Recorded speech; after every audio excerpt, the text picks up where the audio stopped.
বিষয়, এই জেলাটি স্বাধীনতার পর থেকে যে পরিমাণ বৈষম্যের শিকার হয়েছে, বাংলাদেশের আর কোন জেলাকে এত পরিমাণ বৈষম্যের শিকার হতে হয় নাই।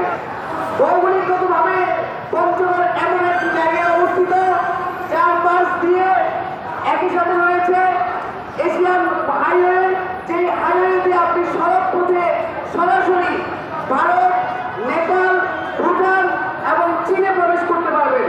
এত গুরুত্বপূর্ণ একটি জেলা, কিন্তু দুঃখের বিষয় বিভিন্ন সময়ে বাংলাদেশের ইতিহাসে বিভিন্নভাবে রাজনৈতিক পট পরিবর্তন হলেও পঞ্চগড়ের যেন কোনো ভাগ্য বদল হয় না। পঞ্চগড়ের মানুষকে বিভিন্নভাবে বিভিন্ন জায়গায় বৈষম্যের শিকার হতে হচ্ছে। আমি যদি আপনাদেরকে বলি, বাংলাদেশ সরকার বর্তমান বাংলাদেশকে যে মডেল পর্যায়ে নিয়ে যাচ্ছে, সেই অবস্থায় বাংলাদেশকে চীনের সরকার যে হাসপাতালটি দেওয়ার কথা ঘোষণা দিয়েছে, তা আমাদের রংপুর বিভাগে দেওয়ার কথা। কিন্তু আমরা পঞ্চগড়ের মানুষ চাই এই হাসপাতালটি যেন পঞ্চগড়ে হয়। একইভাবে আপনি বলতে পারেন এই হাসপাতাল নীলফামারীতে কেন নয়, ঠাকুরগাঁয়ে কেন নয়, কুড়িগ্রামে কেন নয়? এর অন্যতম যৌক্তিক কারণ হচ্ছে, আপনারা সবাই জানেন পঞ্চগড় থেকে রংপুরে আসতে 5 থেকে 6 ঘন্টা সময় লাগে। যেই সময়ের মধ্যে আমি এবং একজন নাগরিক হিসেবে বাংলাদেশের অথবা পঞ্চগড়ের কোনো মানুষ হিসেবে আমি চাই না আমার কোনো ভাই, আমার বাবা, আমার চাচা, আমার পঞ্চগড়ের কেউ রাস্তায় অ্যাম্বুলেন্সে মৃত্যুবরণ করুক। কেউ স্ট্রোক অবস্থায়, কেউ দুর্ঘটনা কবলিত অবস্থায়, বিভিন্ন সময়ে কত অগণিত মানুষ মৃত্যুবরণ করেছে, তারপরে হদিস নেই। একই সাথে এই হাসপাতালটা যদি পঞ্চগড়ে করা হয়, তাহলে পঞ্চগড়ে গিয়ে নীলফামারী, ঠাকুরগাঁয়ের মানুষ এবং পঞ্চগড়ের মানুষ যে সেবাটা নিতে পারবে। এতে করে উত্তরবঙ্গের একমাত্র মেডিকেল কলেজ হাসপাতাল, যেটা হচ্ছে রংপুর মেডিকেল কলেজ হাসপাতাল, সেই হাসপাতালের রোগীর প্রেশারটা কমে যাবে। আমরা যদি এই রংপুরের হাসপাতালটিকে আরো বেশি অত্যাধুনিক করে মেডিকেল কলেজকে বাকি 4টা জেলাকে সেবা দেওয়া হয়, তাহলে আশা করি উত্তরবঙ্গের মানুষের স্বাস্থ্য সেবার আমূল পরিবর্তন করবে। শুধু এখানেই শেষ নয়, আপনি যদি মনে করেন পঞ্চগড়ে একটি অত্যাধুনিক হাসপাতাল দিবেন এবং আপনি যদি মনে করেন যে আমরা শুধু ভারতে যাব, আমরা শুধু ভারতের ভিসা নিব, বাংলা বন্দর স্থলবন্দর করা হয়েছে, শুধু পঞ্চগড়ের মানুষ ভারত যাবে, শুধু বাংলাদেশের মানুষ ভারত যাবে এটার জন্য নয়, বরং ভারতের মানুষ, নেপালের মানুষ, ভুটানের মানুষ আমার বাংলাদেশে আসুক। কিন্তু কেন আসবে? তাদের তো একটা সেবা বা সার্ভিস দিতে হবে, সেই সার্ভিসের বিনিময়ে তারা আমার দেশে আসবে।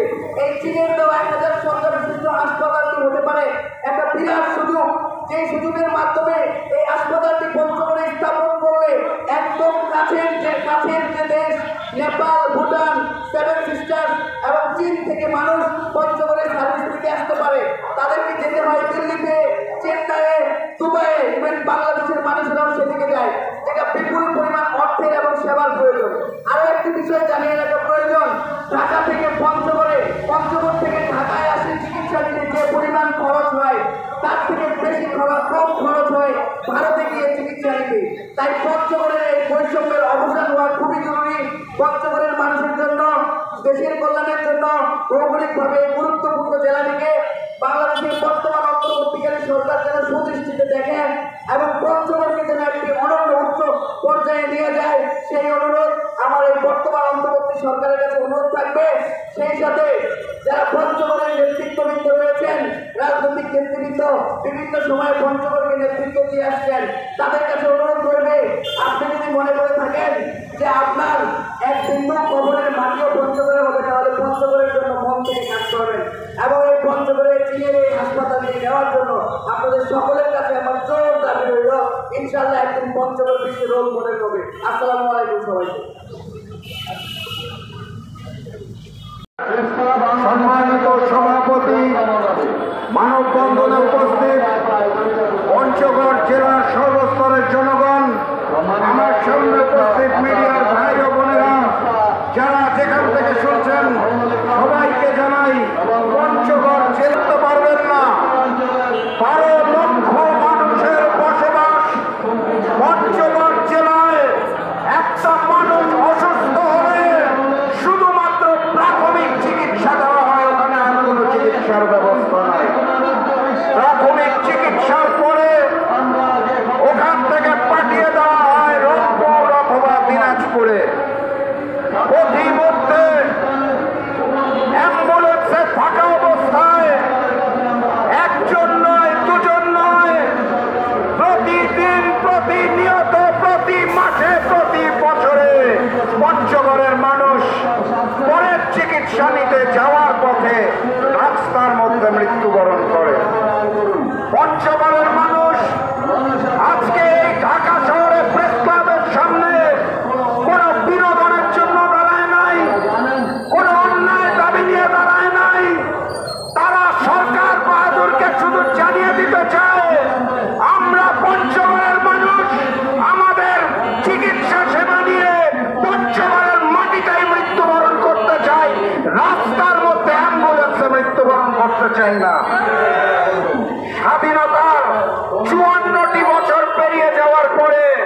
কিন্তু পঞ্চগড়ের মাটিতে একটি মেডিকেল কলেজ অথবা হাসপাতাল বানাতে পারি নাই। অত্যন্ত দুঃখের সাথে পরিলক্ষিত হয় এই ঢাকা শহর থেকে জেলা হিসাবে সবচেয়ে দূরের জেলা পঞ্চগড়। এই কারণেই সম্ভবত বাংলাদেশের ইতিহাসে কোন সরকার বাহাদুরের কানে ওই পঞ্চগড়ের মানুষের আত্মনাদ ঠিক মতো পৌঁছায় নাই। পঞ্চগড়ের মানুষ চিকিৎসা সেবার দাবি নিয়ে দাঁড়িয়েছে। পঞ্চগড়ের মানুষ বৈষম্যহীন বাংলাদেশে একটি বৈষম্য মুক্ত রায়ের দাবিতে দাঁড়িয়েছে।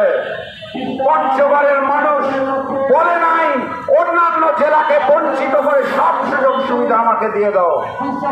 বাস্তবতা হচ্ছে 2023 সালে চীন সরকার 1000 শয্যা বিশিষ্ট মেডিকেল কলেজ এবং হাসপাতাল পঞ্চগড়ে বানাতে চেয়েছিল।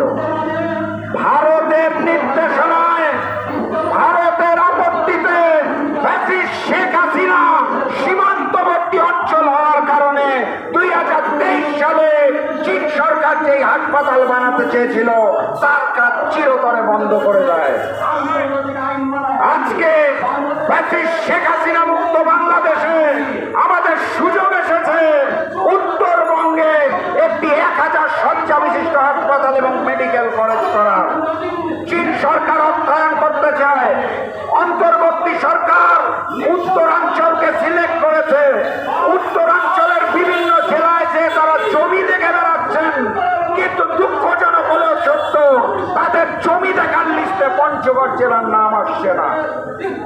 বৈষম্য বিরোধী আন্দোলনে শেখ হাসিনাকে মুক্ত করে সেই নতুন বাংলাদেশ আমরা পেয়েছি, সেই বাংলাদেশে আর নতুন কোনো বৈষম্য মেনে নেওয়া হবে না। কথাবার্তা পরিষ্কার। দিনাজপুরে মেডিকেল কলেজ হাসপাতাল আছে, রংপুরেও মেডিকেল কলেজ এবং হাসপাতাল আছে। পঞ্চগড়ে একটি মেডিকেল কলেজ এবং হাসপাতাল হলে পার্শ্ববর্তী রাষ্ট্র ভারত থেকে মানুষ চিকিৎসা নিতে আসবে। পঞ্চগড় সীমান্তবর্তী এলাকা। একই সাথে